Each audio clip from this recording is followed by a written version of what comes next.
Something huge is happening in Europe. Countries that once welcomed millions of migrants are now changing their minds fast.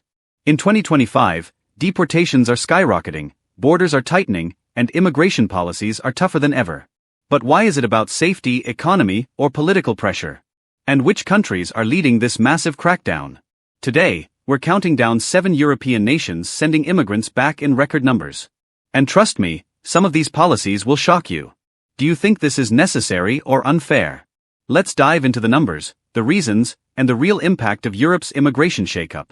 Number 7, Denmark, often called the land of Vikings and the world's happiest people. But in 2025, it's also one of the toughest countries in Europe on immigration. The government says it wants to send a clear message.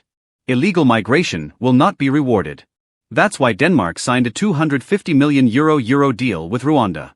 Under this agreement, asylum seekers arriving in Denmark are flown to Rwanda where their cases are processed. Officials claim this reduces deaths in the Mediterranean and deters smugglers. But critics call it deportation, outsourcing a way for Denmark to avoid its humanitarian responsibilities. The numbers tell the story. In 2024, Denmark approved only 800 asylum applications, the lowest in the European Union. Compare that to Sweden, which approved 20,000.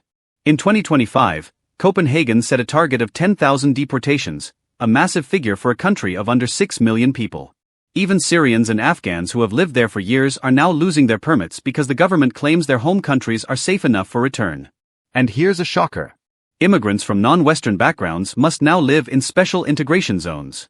These are neighborhoods where they have to attend language and culture classes before moving freely. Miss the program, you risk deportation. This policy split the country. Human rights groups warn it creates a second-class society. The United Nations has criticized Denmark for undermining international refugee protections, but polls show 76% of Danish voters support the crackdown. For many, this is about protecting national identity and social stability. Denmark has become a model for other European leaders who want to get tougher. Some governments praise it as realistic, while critics say it's a dangerous precedent. If Denmark can outsource asylum, what stops others from doing the same? Denmark's policies are not just about who comes in. They're about who gets to stay.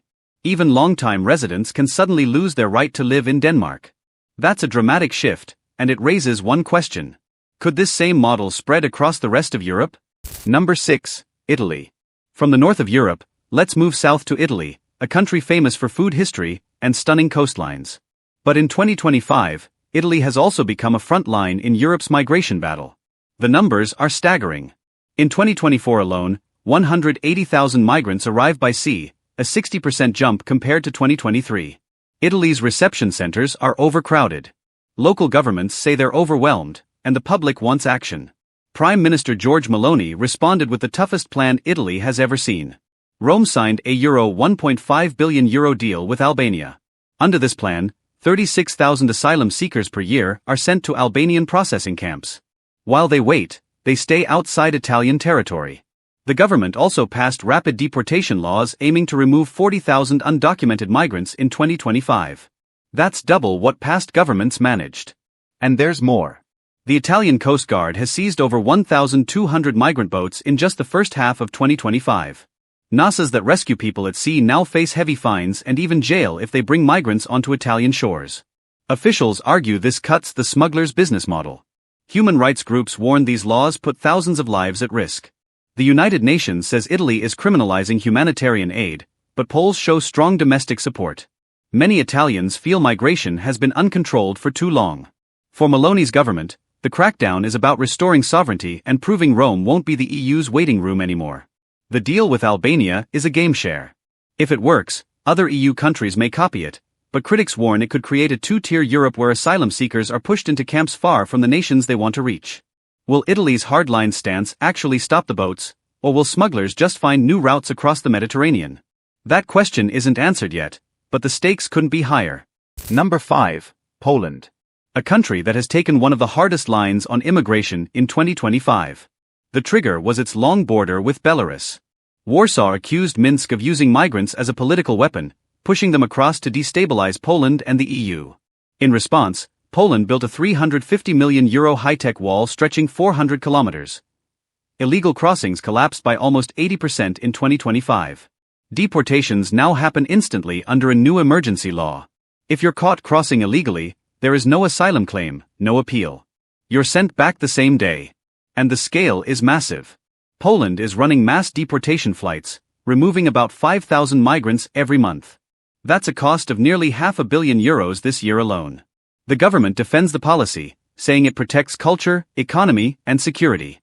Public opinion backs them strongly. Over 80% of Polish citizens want even tougher rules.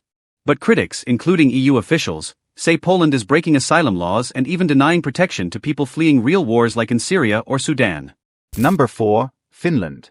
From Eastern Europe, we now move north to Finland, a country known for saunas, high living standards, and the Northern Lights. But in 2025, Finland is showing a very different face. The government accuses Russia of pushing thousands of migrants across the eastern border as a form of pressure.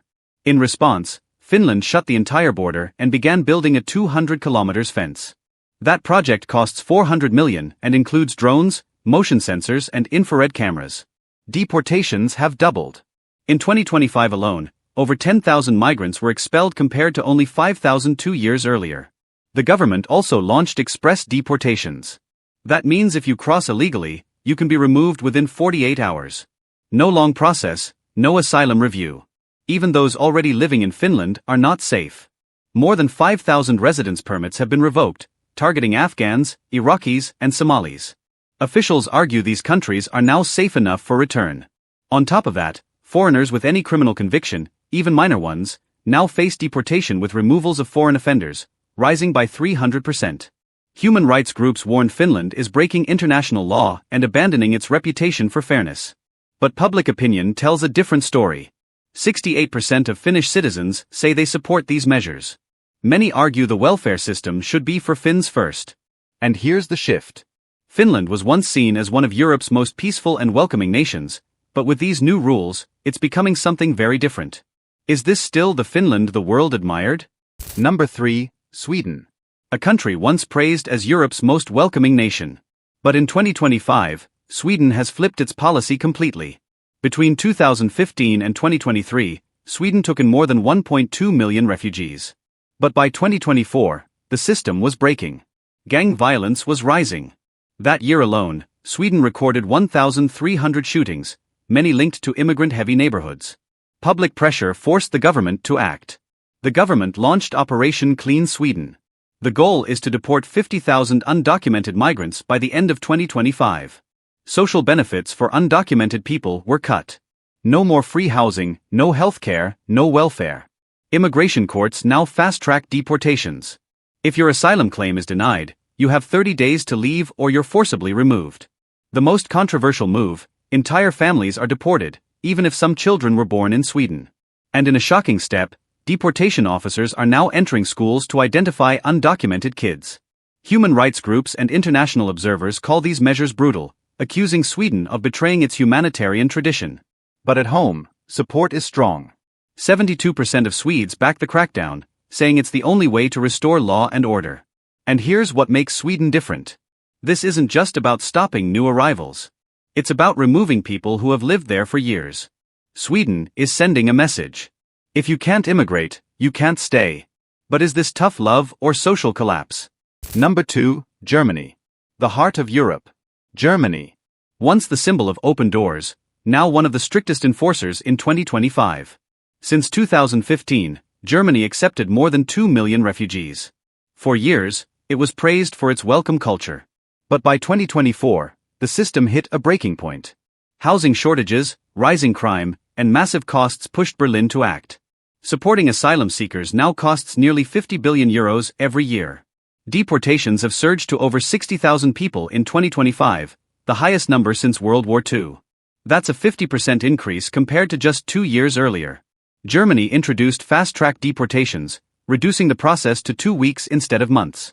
The government also cut benefits to encourage voluntary returns. More than 20,000 migrants left on their own in 2025, and foreign offenders are now top priority. In just the first half of the year, over 10,000 people with criminal records were expelled. Protests erupted after police began conducting deportation raids in refugee shelters, train stations, and even schools. Human rights groups call it a violation of European values, but a national survey shows 74% of Germans support the crackdown. For many, It's about safety, stability, and fairness to taxpayers. And here's the turning point. Germany, once proud of its humanitarian image, is now leading Europe into a new era of strict border control. The question is simple. Will other countries follow Germany's path, or will this split the EU even further? Germany's numbers are historic, but nothing compares to number 1, France. France is carrying out deportations on a scale that Europe hasn't seen in modern times, and it's shaking the entire continent. Number 1, France. And now we reach the top of the list, France. The country that has taken Europe's toughest stance on immigration in 2025, and the numbers are staggering. France has one of the largest immigrant populations in Europe with more than 7 million people, about 10% of the population. After years of rising crime riots and terror attacks, in 2024, the French government decided to act. The message was blunt. France must be for the French first. In 2025, France carried out 100,000 deportations, almost double the year before. That is the largest mass removal in modern French history. The new zero-tolerance program means anyone without legal papers is deported immediately. No appeals, no second chances. And it's not just undocumented migrants.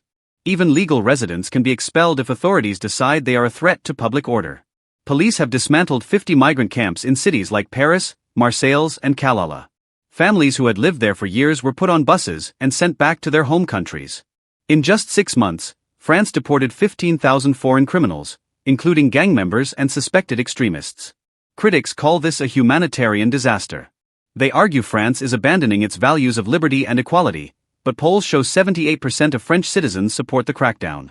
Many feel that years of soft policies caused instability, and now it's time for drastic change. France's hardline approach is shifting the entire continent. If Paris can dismantle migrant camps and shut down asylum routes, other governments may follow.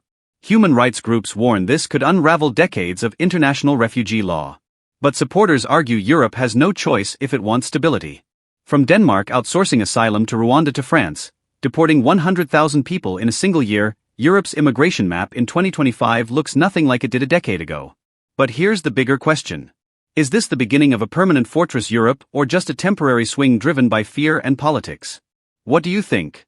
Necessary protection or unfair punishment? Drop your thoughts in the comments. Don't forget to like this video. Subscribe for more breakdowns and hit the bell so you don't miss our next deep dive.